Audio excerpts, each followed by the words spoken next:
Hello guys, nongeye kubasuhuza murakaza neza kuri uno muyoboro wacu. Nk'ibisanzwe tugiye kurebera hamwe uko wakoresha megabyte z'ubuntu kuri telefone yawe. Hari phone zimwe zari zaranze VPN, ariko uyu mwanya ngiye kuguha internet y'ubuntu, ngiye kuguha VPN izajya iguha megabyte z'ubuntu nyinshi cyane ukoresha mu kazi kawe ka buri munsi. Wowe icyo usabwa ni ukureba iyi video ntihagire akantu na gato kagucika kugira ngo ubashe kuba wakesitara VPN itanga megabyte z'ubuntu muri telefone yawe, maze urangize kureba iyi video wamaze kubikora neza cyane na telefone bitarakundamo. Wowe nugira ikibazo unyandikire muri comment, ahasigaye nkusubize uko bimeze. Birakunda kandi birizewe 100%.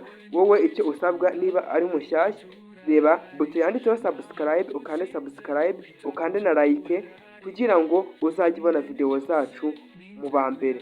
Uri umunyamahirwe kuba utungukiye kuri iyi video. Nk'ibisanzwe uraza aho basanzwe bakura application kuri application bita Play Store. Abakoresha machine ni App Store. Iyi application niho uri buze kuza usecingemo Tarem, usecingemo Tanara na Mandende Tanera VPN. Ngiyi hano uko uri buze kubyandika, ngibi hano uri buze kubyandika gutya, ni gutya ahangaha, uri buze kubyandika gutya. Ndizera ko biri kugaragara, murimo murabibona, ni Tarem Tanera VPN. Uze kubisecingamo muri App Store yawe maze udownloadinge iyi application. Ngiye kukwereka ko wakoresha megabyte z'ubuntu. Ni VPN nshyashya, ubutaha twakoreshaga VPN ya Zam VPN. Ngiyi hano hasi, iyi Zam VPN urimo urayibona, aha hasi urimo urayibona, ariko ubu ngubu nakuzaniye Tarem Tanera VPN igufasha mu kazi kawe. Ntabwo dutinda, niba wowe waracikanywe n'iyo video, reba hasi muri link urebe iyo video, maze nayo iyi VPN nayo uyigerageze muri telefone yawe urebe ko irakunda kwestarikamo, maze uyifungure.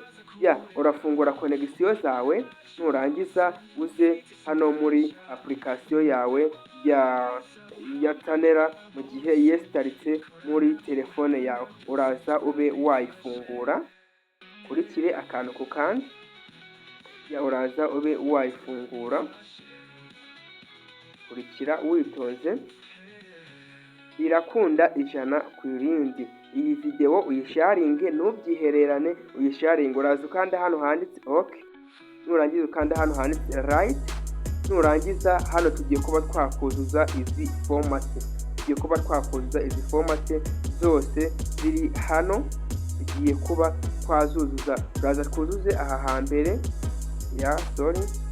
turaza twuzuze aha hambere, twuzuze n'aha kabiri, maze duhite dufungura hano VPN yacu itangire gukora nta kibazo. Ahubwo dore ahantu ugomba kumenya niba yakunze. Hano iraba iri kubara, na hano iri kubara, hano mo hagati, aha abe connected. Aha hejuru nanone, aha hejuru, harahita haza agafunguzo, icyo gihe biraba byabaye connected.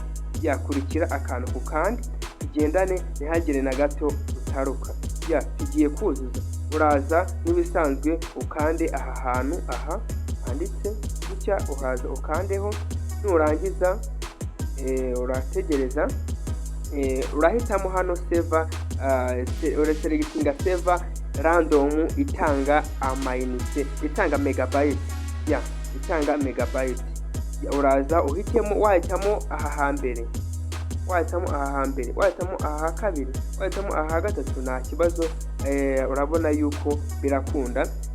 Wowe uragerageza, ariko twebwe reka yihitiremo aha hambere. Tugiye guhitamo hano hambere handitse server, niho tugiye kuba twahitamo. Urimo urahabona, nawe uhitemo nta kibazo. Twagiye, urahitamo, nurangiza uraza aha kabiri, ahangaha uraza ukandeho naho, nurangiza hano uri buze kuza urasangamo ibihugu byinshi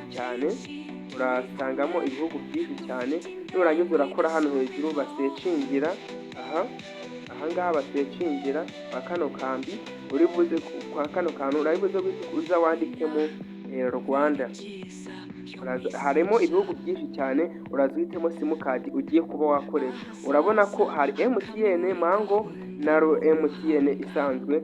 Ahangaha uri buze kuba wahitamo simukadi ugiye kuba wakoresha, ariko ubwo turakoresha Airtel nafunguyeho amakonegisiyo hano hejuru. Uraza uhitemo ahangaha hambere, ukurikira akantu ku kandi. Iyi video birakunda neza cyane, uraza kandi hano, nurangiza aba ariho uhitamo tayari birabaye. Uburyo bwa nyuma tugezeho ni uburyo bwo gufungura VPN yacu rero igatangira gukora. Uraza uhita ukanda hano hagati handitse start, niho ugiye kuba twakanda aha hantu handitse start, niho tugiye kuba twakanda. Nitumara kuhakanda rero aha hejuru iratangira kubara, aha n'aha birabara, ndetse aha hagati birahita biba connected, aha hejuru nanone, harahita haza agafunguzo, wowe ukurikire akantu ku kandi. Uraza rero ufungure hano kurikira witonze akantu ku kandi. Tayari urabona ko bibaye connected, urabona yuko bihise biba connected, bya bindi nkweretse bihise bikunda. Wowe iyi video unyandikire muri comment uko bigenze, uko bibaye, maze urebe ko irabona ko iyi VPN ihise ikunda neza cyane. Gahunda igezweho ni ukujya kuri YouTube tukareba ko biri gukora, utaza kugira ngo hariho n'amamega nkwereke, naza kugira ngo nakubeshye ngo hariho amamega, wenda niyo iri kubitera. Nkwereke simukadi yanjye nta kintu kiriho, kandi urabona ko ni simukadi imwe iriho hejuru. Kurikira witonze, urabona yuko arase ni 0. Twagiye kuri YouTube turebe ko koko byizewe biri gukora neza cyane. Uraza muri application yawe ya YouTube, nurangiza ukande kuri YouTube cyangwa se ujye kuri TikTok, urebe uko iri gukora, urebe umuvuduko iri gukoresha. Urabona yuko tayari irihuta cyane, urabona ko itihuta cyane ntago nazamura gutya usikororinge ngo bihite byifungura gutya. Urabona yuko birihuta cyane, birizewe cyane. Urabona yuko birimo birakunda neza cyane akantu ku kandi. Urabona yuko na video nayireba nta kibazo, urabona yuko birizewe neza cyane. Uri umunyamahirwe wowe watungukiye kuri ino video. Sharing iyi video. Sinakibagirwa kubabwira yuko ushaka kwiga amategeko y'umuhanda, ngwino hano hejuru basecingira kuri YouTube yawe, maze usecingemo Menya TV amategeko y'umuhanda. Usecingemo Menya TV amategeko y'umuhanda. Iri hano ni channel iri buze kugufasha kuba wakiga amategeko y'umuhanda mu gihe gitoya, ukabona provisoire mu gihe gitoya, ukahita utsindira provisoire yawe. Ahangaha wige kandi subscribe. Nkwereke nkamusangize, maze urebe icyiza kiri kuri no channel, maze kandi subscribe. Shiti yanjye tubane akantu ku kandi. Ndabakunda mwebwe mudahema kudukurikira umunsi ku wundi. Ukande subscribe. Naho ubutaha, ndabakunda, Imana ibarinde. Ciao.